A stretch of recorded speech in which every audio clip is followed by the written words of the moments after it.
Iran যুদ্ধের কারণে পারস্য উপসাগরে 2 থেকে 3,000 নৌযান আটকে পড়েছে। গত 28 ফেব্রুয়ারি থেকে ইরানে ইসরায়েল ও আমেরিকার সংঘাত শুরু হয়। যুদ্ধ পরিস্থিতিতে হরমুজ প্রণালী বন্ধের ঘোষণা দেয় ইরান। অন্তত 18টি জলযানে হামলার ঘটনা ঘটেছে। জাহাজ চলাচল পর্যবেক্ষণ করা সংস্থাগুলো জানিয়েছে, আটকে পড়া জলযানগুলোর মধ্যে অপরিশোধিত তেল বহন করা 178টি ট্যাঙ্কারও রয়েছে।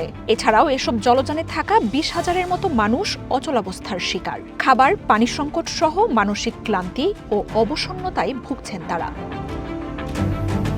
এর মধ্যেই বুধবার রাষ্ট্রীয় টেলিভিশনে দেওয়া সাক্ষাৎকারে ইরানের পররাষ্ট্রমন্ত্রী আব্বাস আরাগচি জানিয়েছেন, শুধু শত্রুদের জন্য বন্ধ রয়েছে হরমুজ, যা যুদ্ধ পরিস্থিতিতে খুবই স্বাভাবিক। লাইফে কোনো কিছুর গ্যারান্টি নাই, তাই ইন্স্যুরেন্স করুন সিটি ব্যাংকে, কারণ ইন্স্যুরেন্স করলে সিটিতে সুরক্ষা পাবেন নিশ্চিন্তে। এর মধ্যেও বন্ধু দেশগুলোর জাহাজ হরমুজ পাড়ি দিচ্ছে বলে জানান আরাগচি। তিনি জানান, অনেক জাহাজ মালিক ও দেশ তেহরানের সাথে যোগাযোগ করছে। বন্ধু দেশ ও অন্যান্য কারণ বিবেচনায় তাদের নিরাপদে পারাপারের ব্যবস্থা করে দিচ্ছে ইরানের বাহিনী। এর মধ্যে China, Russia, Pakistan, Iraq, Bharat ও বাংলাদেশও রয়েছে বলে জানান আরাগচি। তেহরানের সাথে সমন্বয়ের এই ধারা ভবিষ্যতেও চলমান থাকবে বলে জানান তিনি। হরমুজ পুরোপুরি বন্ধ নয়, তা শুধু শত্রুদের জন্য প্রযোজ্য, আর যুদ্ধে এটা স্বাভাবিক। শত্রুদের জাহাজ পার হতে দেওয়ার কোনো কারণই নেই। আমরা যাদেরকে বন্ধু দেশ বলছি তাদের জাহাজের জন্য আমাদের বাহিনী নিরাপদ পথ করে দিচ্ছে।